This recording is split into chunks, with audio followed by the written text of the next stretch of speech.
ಇದೇ ತಿಂಗಳು 28ರಂದು Kolar Chikkaballapur DCC bank ನಿರ್ದೇಶಕರ ಚುನಾವಣೆ ಹಿನ್ನೆಲೆ ಎರಡನೇ ದಿನವೂ ನಾಮಪತ್ರ ಸಲ್ಲಿಕೆಗೆ ಅಭ್ಯರ್ಥಿಗಳು ಮುಗಿದುಬಿದ್ದರು.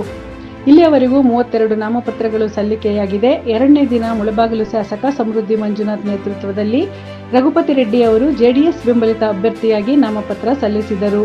ಇನ್ನು ಮುಳಬಾಗಿಲು ಕಾಂಗ್ರೆಸ್ ಬೆಂಬಲಿತ ಅಭ್ಯರ್ಥಿಯಾಗಿ ಸರ್ವಜ್ಞಗೌಡ ನಾಮಪತ್ರ ಸಲ್ಲಿಸಿದ್ದಾರೆ. ಮಾಲೂರು ಕಾಂಗ್ರೆಸ್ ಬೆಂಬಲಿತ ಅಭ್ಯರ್ಥಿಯಾಗಿ ಶಾಸಕ ಕೆ.ವೈ. ನಂಜೇಗೌಡ ನೇತೃತ್ವದಲ್ಲಿ ಪಿಎಲ್ಡಿ ಬ್ಯಾಂಕ್ ಅಧ್ಯಕ್ಷ ಶ್ರೀನಿವಾಸ ಹಾಗೂ ಜನಾರ್ದನ್ ನಾಮಪತ್ರ ಸಲ್ಲಿಸಿದರು. ಇದೇ ವೇಳೆ ಮಾತನಾಡಿದ ಶಾಸಕ ಕೆ.ವೈ. ನಂಜೇಗೌಡ ಅವರು ಪರೋಕ್ಷವಾಗಿ ಡಿಸಿಸಿ ಬ್ಯಾಂಕ್ ಮಾಜಿ ಅಧ್ಯಕ್ಷ ಗೋವಿಂದಗೌಡ ವಿರುದ್ಧ ಕಿಡಿಗಾರಿದ್ದು, ಕಾಂಗ್ರೆಸ್ ಪಕ್ಷದ ಸೂಚನೆಯಂತೆ ನಾವೆಲ್ಲ ನಾಮಿನೇಷನ್ ಹಾಕಿದ್ದೇವೆ. ಗೋವಿಂದೇಗೌಡ ಯಾರನ್ನೂ ಕೇಳಿ ನಾಮಿನೇಷನ್ ಹಾಕಿದ್ದರೋ ಗೊತ್ತಿಲ್ಲ ಎಂದಿದ್ದಾರೆ.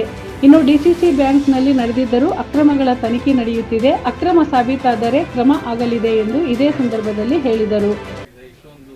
ಹೌದಪ್ಪ, ಸರಿ ಮಾಡೋಕ್ಕೆ ಹೋದಾಗ ಸರಿ ಮಾಡಬೇಕಾದಾಗ ಜವಾಬ್ದಾರಿ ತಗೊಂಡಂಥವರು ಒಳ್ಳೆಯವರು ಹೋಗಬೇಕು ಅಂತೇಳಿ ತೀರ್ಮಾನ ತಗೊಂಡಿರ್ತಾರೆ. ಅದರಿಂದನೇ ಇವತ್ತು ಡಿ.ಸಿ.ಸಿ ಬ್ಯಾಂಕಿಗೆ ಇಷ್ಟೊಂದು ಆಸಕ್ತಿ ವಹಿಸಿ ಈ ಚುನಾವಣೆಯಲ್ಲಿ ಒಳ್ಳೆ ಅಭ್ಯರ್ಥಿಗೆ ಬರಬೇಕು, ಡಿ.ಸಿ.ಸಿ ಬ್ಯಾಂಕು ಸರಿ ಮಾಡಬೇಕು, ಮಹಿಳಾ ಸಂಘಗಳಿಗೆ ಮತ್ತು ರೈತರಿಗೆ ನಮ್ಮ ಡಿ.ಸಿ.ಸಿ ಬ್ಯಾಂಕು ಮತ್ತು ಸರ್ಕಾರದಿಂದ ಸಿಕ್ಕುವಂಥ ಅವಕಾಶಗಳು ಕೊಡಿಸ್ಬೇಕು ಅಂತೇಳಿ ಇಷ್ಟೊಂದು ಆಸಕ್ತಿಯಿಂದ ಒಳ್ಳೆಯವರು ಬರ್ತಾ ಇದ್ದಾರಲ್ಲ.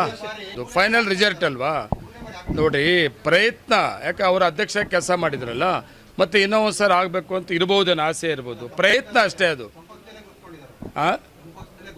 ನಮ್ಮ ಪಕ್ಷ ಅಂತೇಳಿ ಇದ್ದರೆ ನಾನು ಅವಾಗಲೇ ಹೇಳಿದ್ದೀನಿ, ನಮ್ಮ ಹೈಕಮಾಂಡ್ ಇದೆ, ನಮ್ಮ ಪಕ್ಷ ತೀರ್ಮಾನ ಇದೆ. ಇವತ್ತು ನಾವೆಲ್ಲ ಅಪ್ಲಿಕೇಶನ್ ಹಾಕಬೇಕಾದ್ರೆ 40 ತೀರ್ಮಾನ ಪ್ರಕಾರ ಯಾರ್ಯಾರು ಎಲ್ಲೆಲ್ಲಿ ಹಾಕಬೇಕು ಅಂತ ತೀರ್ಮಾನ ಆಗಿದೆ. ಅದ್ರ ಪ್ರಕಾರ ನಾವು ಅರ್ಜಿ ಹಾಕ್ತಾ ಇದ್ದೀವಿ.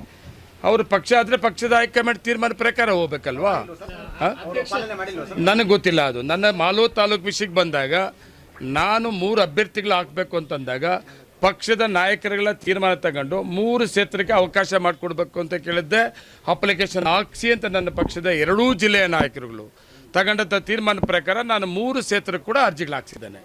ಸ್ವಾಗತ ಮಾಡ್ತೀವಿ. ನಮ್ಮ ಪಕ್ಷದವರು ಅವರೇನಾದರೂ KMF ಅಧ್ಯಕ್ಷ ಆಗಬೇಕು ಅಂತೇಳಿ ಅವ್ರು ಆಸೆ ಇಟ್ಕೊಂಡಿದ್ರೆ, ಅದ್ರ ಜೊತೆಗೆ ನಮ್ಮ ಕಾಂಗ್ರೆಸ್ ಹೈಕಮಾಂಡ್ ತೀರ್ಮಾನ ಮಾಡಿದರೆ ಏನಪ್ಪ, ನಾನು KMF ಅಧ್ಯಕ್ಷರಾಗಬೇಕು ಅಂತಿದ್ದವನು, ಅವ್ರೇನಾದರೂ ಆಗಬೇಕು ಅಂತಿದ್ರೆ ಮತ್ತು ನಮ್ಮ ಪಕ್ಷ ಹೈಕಮಾಂಡ್ ತೀರ್ಮಾನ ತಗೊಂಡ್ರೆ ನಾನು ಸ್ವಾಗತ ಬಯಸ್ತೀನಿ.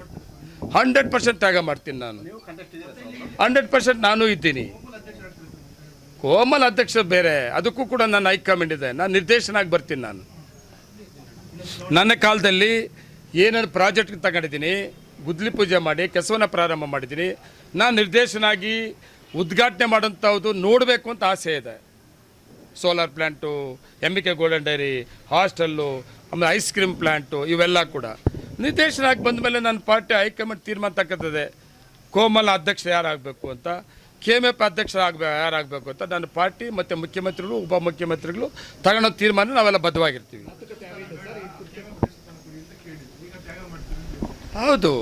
ಹೌದು ನಮ್ಮ ಹೈಕಮಾಂಡೇ ನಮ್ಮ ತೀರ್ಮಾನ. ಹೈಕಮಾಂಡ್ ಏನು ತೀರ್ಮಾನ ತಗೊಂಡು ಅದು ತ್ಯಾಗ ಮಾಡಬೇಕಾಗ್ತದೆ. ತೀರ್ಮಾನಕ್ಕೆ ಬದ್ಧವಾಗಿರ್ತೀವಿ ನಾವು.